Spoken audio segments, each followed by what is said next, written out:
gonna keep saying this shit because it's true. I don't know what's going on with this phone update. Jesus Christ. Ooh, I'll grab me an extra green banana. I didn't mean to do that. Hi. How's everybody doing? No, I had a toss up on if I wanted to break open my heart on this morning or go to the gym first. But how's everybody doing? What's going on, Dave? How you doing, Freddie? What's up, Dave? What's up, Lee? What's up, Mr. Davon and Lexi Starr? Abe Martina and Devon and Sir Wayne and God Time. This is Georgie Boy. Thank you, Lee. What's up, Naomi the Ratchet? Catorium. No Fear Loud. Tone Air. What's this? Def the Kid. Quan. The Gay Dating Coach. All y'all are here this morning. How y'all feeling this morning? So, I had a situation, right? And I was curious on what I was going to do about it. So, I'm no anomaly from the bullshit when it comes to dating in this world. I know I'm fine. What's that? You know, I accept it. I accept it because you tell me. But people feel like because I am an attractive person that this comes without problem. And I'm not here to complain, and I'm not here to speak out of conceit, but I am confident. But I wanted to just be real for a moment because, this is a topic I speak about often, and I like to share when it does happen. Some people would like to believe, because I do dating content, that my dating life must be everything. And I was having a conversation with a friend the other day, and I said, there are fat coaches in this world. There are fat fitness trainers in this world, meaning there are people in this world who are qualified to teach you how to get your shit together, and theirs may not be. And so I said to him, and that's kind of how it is with me, because people are like, because you're this dating guru and you're the dating show guy and you just get it all figured out and I'm sure you're in a relationship. And I'm like, do you think? Because I'm cute? Because I have a dating show? That the niggas that come to me aren't just as dumb as the niggas that come to you? Is that what you think? Because that's not the truth. So let's get into this story while I get into this banana. I meet this guy. And I want you to stick around for this. Not just for the story, but because when I get on these lives sometimes, I swear I don't mean to get to a point where I'm preaching or trying to drop a real something, but I'm feeling in my spirit that it's something I want to tell you, but I'll need you to hear the story. So, I'm out and about. I'm minding my business. I throw this party, right? I threw a party a few weeks ago. It was a 90s party. It was good. I had a DJ out there. He did an amazing job. Shout out to DJ Mikey. And shout out to Thirst Lounge. Threw the party, 90s party. It was all good. I was dressed up. I was Lupac with the bandana and the open shirt. Titties, abs, boxes, Timbos. $200 for Timberlands. I was like, what the fuck is this? But anyway, I threw the party. And when it was said and done, I gathered my things, did an outfit change, and I went out. I was like, I'm out, I'm feeling good. I'm high off of Celsius and shit and pineapples and, because I don't drink. So I had pineapples and grenadine and fucking Celsius. And so I'm like, white girl wasted. And I go, change my clothes, I go out. My friend had a party. I'll stop past this party. I dance a little bit. Then I leave and I go back to the Thirst. And I just walked through because, you know, the friends from the other party was like, we're going to Thirst real quick. And I said, all right, I'll do a quick little 1-2. It's already 2 o'clock in the morning. And, you know, this ain't past my bedtime. It's past I need to just be laying in my bed time. And so as I'm leaving out, I see somebody I know. And and he has a friend sitting beside him.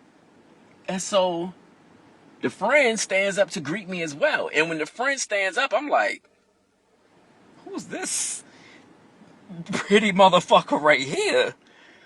So we do the, you know, conversation and blah, blah, blah. We exchange the Instagram. Because that's the thing now. I don't understand, but I mean, I guess it works. Like, niggas like exchanging Instagrams instead of phone numbers. And because of what I do and because I do business through my phone and a whole bunch of things like that, I really would prefer for you to just go ahead and like hit me up on Instagram instead of having my number.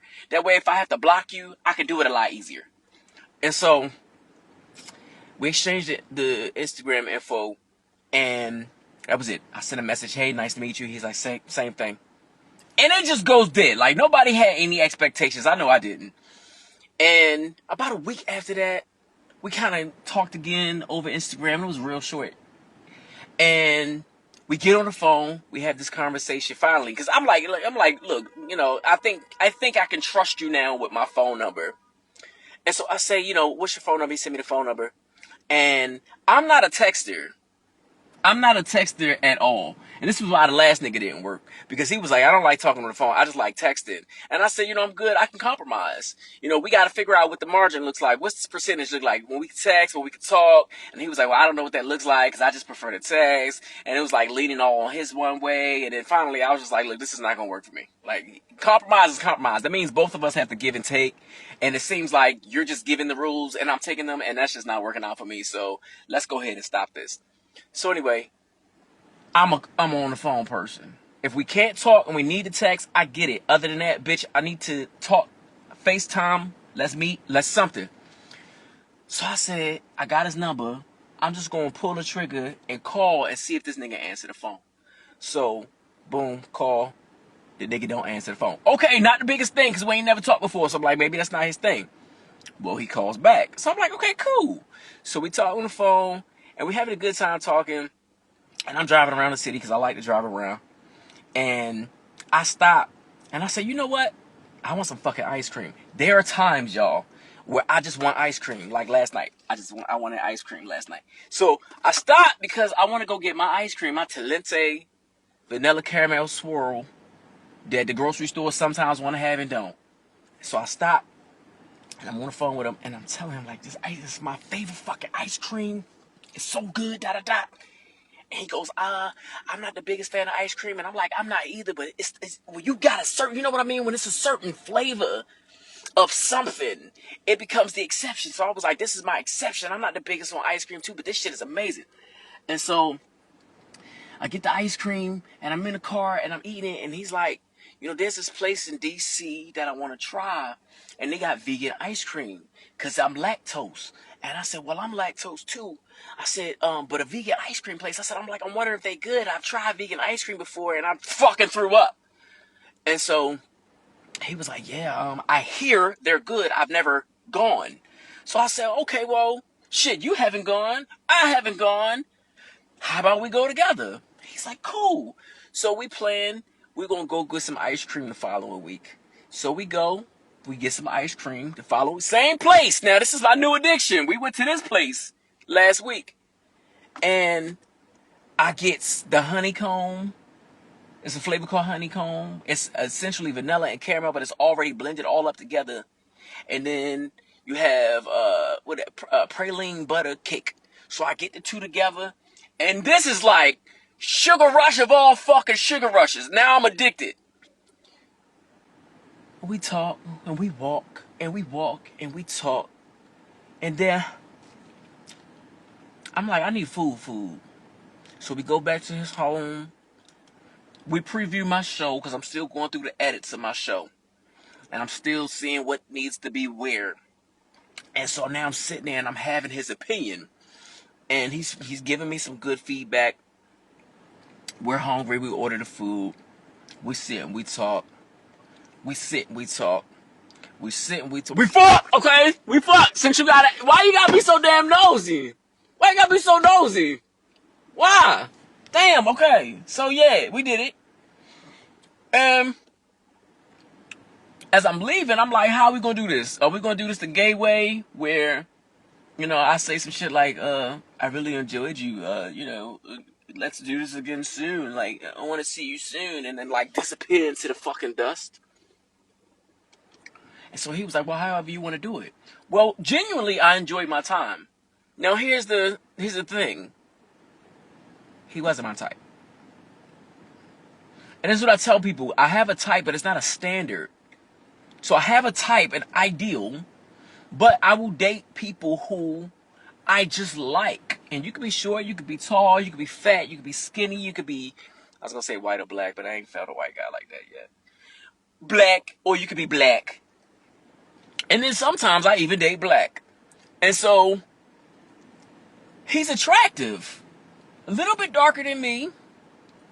And the thing that kind of like puzzled me, and this is me opening up myself and my, because people be like, you gotta date outside your type. Like, that's the problem. Like, you're not dating outside your type.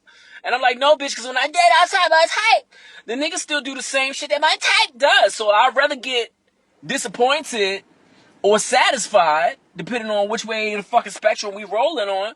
I would rather it come from my actual type than to step outside of it and be like, damn, nigga, you fucked me over and I wasn't even really interested in you, bitch. Like, you were the exception to the rule and you fucked up. So anyway, he wasn't really my type. Now, physically, again, attractive, decent body. And just nice and God fearing and like all of the things that I'm like, oh, I like that. Okay, oh yeah. And the booty was good. And I'm like, oh yeah. That throat was good. And I was like, oh, yeah. But from the first time I met and the first conversation we had to even when we got to meet in person, he was giving me this right here. He was like, this, la la la, blah blah blah, this kind of energy. You feel this? You hear the tone? You hear how I'm pronouncing? You know what I'm saying? It was this.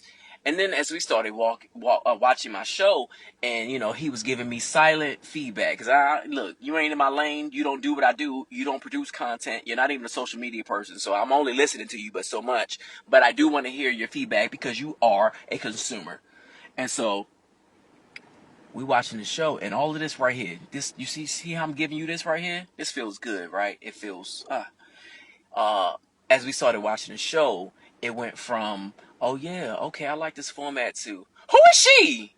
Who's that girl right there? Oh, she's a bottom. Oh, look at her. Oh, why is she talking like that? Oh, why is she dressed like that? And I'm like, hold on, ma'am. Who just showed up? Did you mask fish me?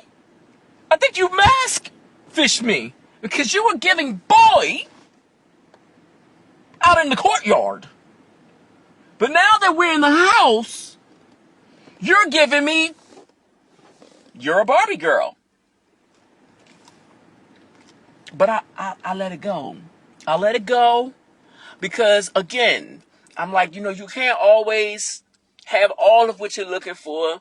And it wasn't overt. He wasn't doing all of this and giving me all of that. Like, he wasn't doing all of that. But he was giving me a little bit more than what I had been led on to believe he actually possessed. Anyway, we chill, like I said, we chill, we eat, we do it, and we part ways. And so I hit him up. I was in DC the other night because myself and the cast from my show, we decided we were going to go hang out at Thirst. We're going to, come together and see how everybody's been since, see some people, if they recognize the cast, and, how you doing, I liked your show. Potentially even open up the door for maybe some people to actually speak to them and maybe get to know them on a more intimate level of friendship or whatever. And so it was a good little outing. So I text, I'm going to call the boy Ice Cream because I ain't giving you his fucking name. So I text Ice Cream. And, yeah, I'm calling him Ice. I was going to say I was going to call him Ice, but now we don't need to call shit Ice right now. Not even Ice. We don't need to call it Ice. And I said, hey, what you doing? And he kind of took his time. And he responded back, and he was like, "Oh, nothing. I ain't got nothing going on today." I said, "Okay, cool." So I FaceTimed him. No, nothing. Not a problem. You know, you got a busy life. I do too. So the night goes on. I'm at the club. I'm checking my shit. I'm feeling good. I'm looking good. Got my best friend with me and shit. And I get a FaceTime. So I answer the FaceTime. "What's up?" He's like, "Hey." I'm like, "What's going on?" And he looked a little sleepy in the face, like he just woke up from a nap. And I'm like, "Okay, cool. You know, that explains it all. Not a problem at all. But let me call you back because now I'm out and about. Like, you had your moment. And when I called you, I had time. But I don't right now. Let me call you back." And so when I leave, I text him, and it's late. Granted, it's late. We done went from Thirst to Nelly's. It's 2:33 o'clock. I don't know what the fuck time it is. It's booty call hours. But I wasn't necessarily looking. I wasn't calling for booty. Like, I just would have liked to just chill, right? So I sent him a message, "Hey, you up?" He's not. And that's okay. I understand. So the following day, which was yesterday, I hit him up. And I was like, "Hey, you know, my bad. I wasn't very transparent with you yet or direct with you yesterday. I said, I wanted to see you, and I should have just said that." And he was like, "Yeah, why didn't you just say that?" And I said, "Well, you know, I felt like, you know, it was a little slow response, and I didn't want to push the issue. Just kind of threw it out there that I would be in that area, you know." And he was like, "Oh, okay." So now I'm being direct. So I text him and I say, "What are you doing tonight? I would like to hang out." And maybe an hour, some change goes by, and he finally responds, and he's like, "Oh, I don't really have any plans. What's up?" And I say, "Well, you know, let's either watch a movie at your house or let's go to the theater. Like, let's do something." Then like an hour go by, and he texts back, and he's like, "Yeah, that's cool." And then I said, "Okay, cool. So maybe around 9:30, 10 o'clock." And about an hour and some change goes by, and he's like, "Yeah, that's fine." And I said, "Okay, cool." Then like another 30 minutes or so go by, hour go by, and he texts and he goes, "You know, just to be clear, like, you know, I don't necessarily want us to do anything, but just like chill." And I said, "You know, it's cool. Like, I don't have a problem with that. Like, I didn't hit you up to have sex with you, else I would have just said that." I said, "But, you know, I didn't hit you up. I just want to chill, have a good time." He said, "Okay, cool." Now, I don't know about you, but I am a scientist because I said so. And I know, per my experience as a scientist, I know what science looks like in this format here. I know that when you add one part of communication and another part of non-communication, and then you boil that down to inconsistent communication, I understand that this is the point in which you don't really want to do something you're agreeing to. And it's okay with me because you don't have to, we don't have to, there's other people you can, there's other people I can. We don't have to do that if you don't want to do that. And so I'm getting the sense that he would not want to hang out. And that's okay with me. I'm an adult. You can say that. And you don't even really have to give me a reason. It's not my business to know unless you want me to. You can just simply say, you know, maybe not tonight. Tonight's not good. But I'm getting that vibe. And so about 9 o'clock comes. Now y'all niggas know I live an hour from DC. So I have to drive to come to motherfucking DC by 9:30, 10 o'clock. But when you hang out with somebody or you're going to hang out with somebody, at least in my experience and in the way that I operate, a motherfucker asks you questions like, "Oh, well, what exactly do you want to do tonight?" Or, "What type of movies are you into?" Or, "Have you eaten yet? Let's, you know, order some food." Or, like, you start to pry a little bit about what you're looking for or what the expectation is going to be. You want to get on the same page. "Have you left the house yet? I want to time this out. I don't know if you really want to have sex or not. Maybe the nigga need time to prep. I don't know." But, you know, you start to coordinate this confirmation that this is going to take place, and I didn't feel that energy coming. And so because I did not feel that energy coming, bitch, I set up a whole nother date. I set up a whole nother date. And so anyway, I'm headed to DC because, again, I know where this is going. And so I text him and I said, "Hey, I'm running late. Is that okay? Or would you like to reschedule?"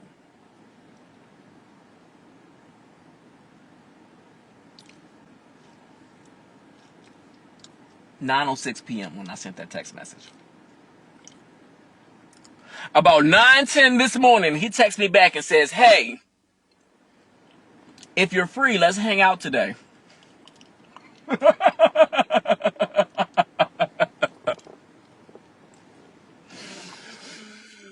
Bitch, it took you 12 hours to ignore my text. Not even come back and say my bad and give me no half. You could have came back and gave me a half excuse, which would have made it worse. But you could have came back and been like, I'm sorry, bro. Last night I died. And they just brought me back this morning. You could have said something in response to why you did not respond to my text message last night. But clever me, I had already set up a whole nother date. And we had a good time. My thing is this, because y'all don't know my best friend. And he ain't in here because he at work, so I'm going to talk about him.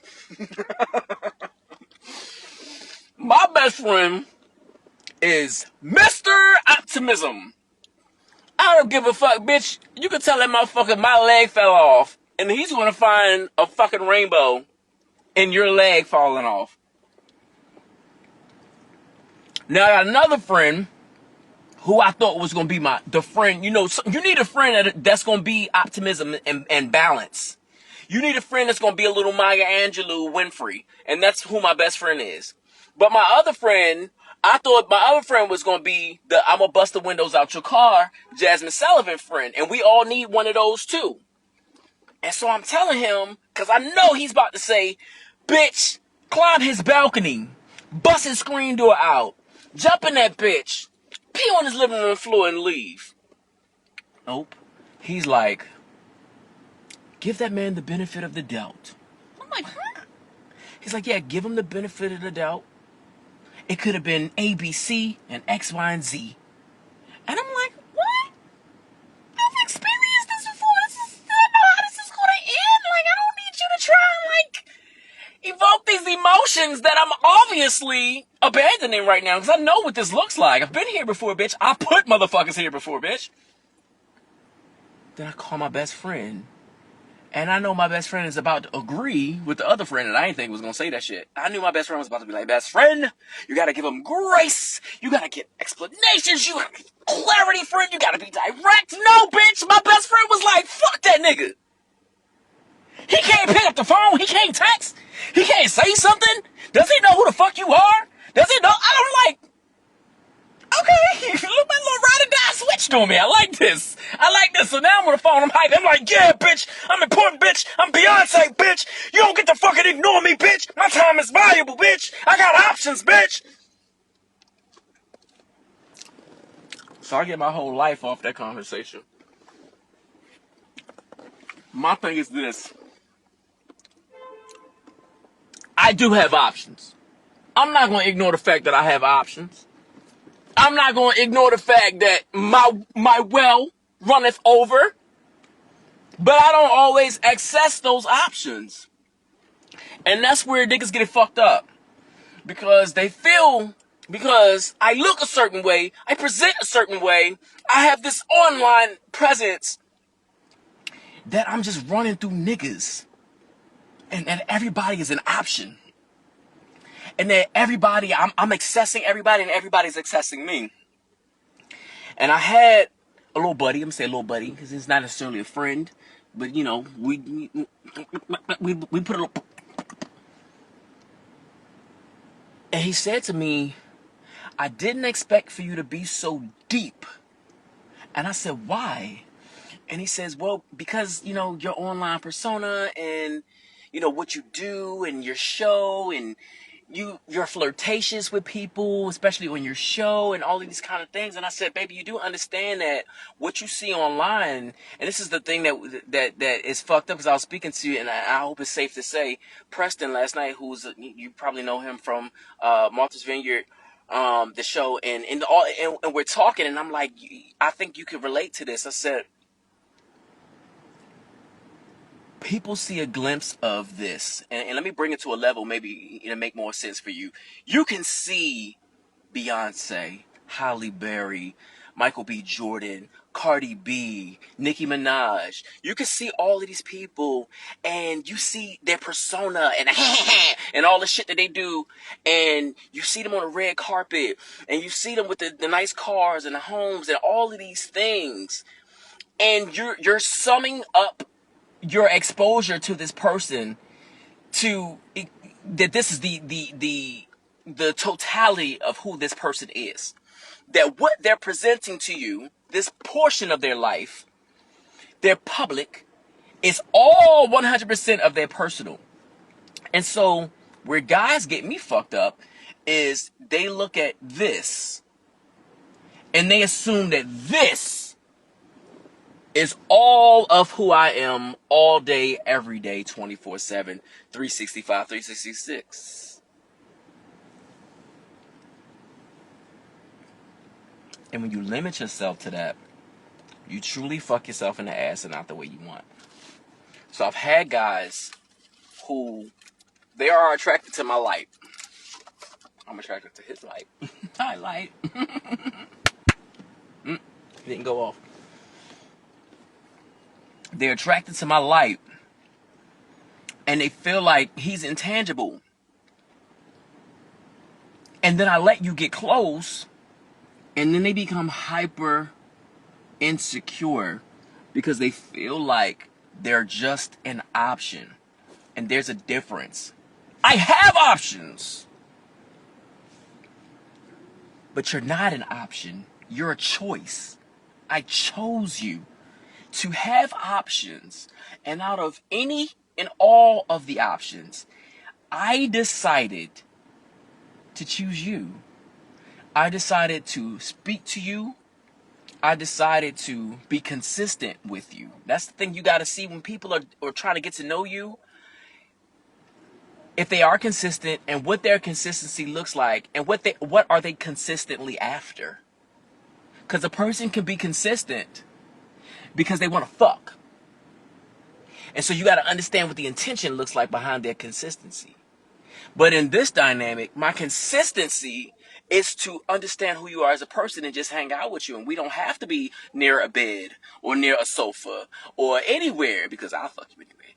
But we don't have to be anywhere where sex is typically housed or performed. We can be out and about. We can go to church. We can go to the gym. We can walk around Walmart. We can go for dinner. We can go to a movie theater or the actual theater. There's a plethora of places and things that we can do outside of each other.